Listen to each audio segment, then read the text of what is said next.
Let's talk about him against AOC. What happened when they were trying to go to New York and, hey, we're going to bring 125,000 jobs at an average of 25,000 jobs at an average of $150,000 a year salary.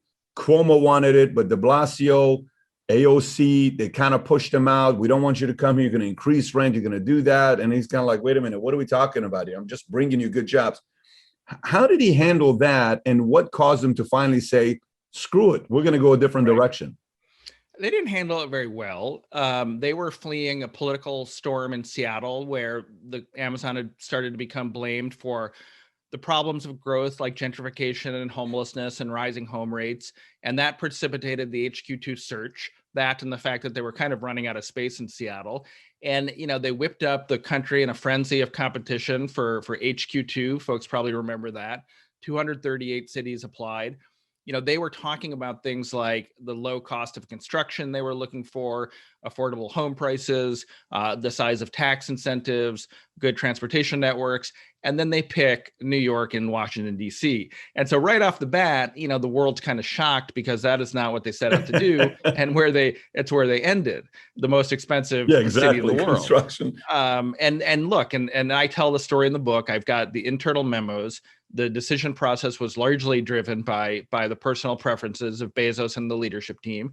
So they go in there, they get de Blasio and Cuomo to agree on the Amazon package in Long Island City, but the city council isn't informed. And the dynamics of political dynamics in New York are such that whatever de Blasio wants, the council is going to kind of reject. AOC had just been elected. And I think the surprise for Amazon was that the same political dynamics, that were hurting them in Seattle were there in New York. The big tech companies, the techlash, the fear of gentrification. So the political backlash starts. Bezos is into helicopters at the time, so he asked for a helipad in the Queens headquarters, and the New York Post puts it on the front page. And they're off to the races. And ultimately, they were sort of unprepared for the backlash. They didn't really get their message out. And then the whole thing kind of crystallizes on the issue of unions and whether Amazon would allow its workers to unionize. And Bezos has always fought that from the very beginning. He sees it as kryptonite for the company.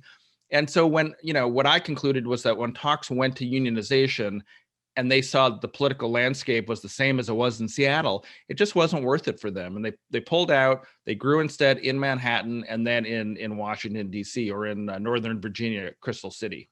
It almost seems like he's okay with taxes increasing. He's okay with raising minimum wage. He's okay with a lot of things, but he is not okay with the unionization of Amazon. Why is that?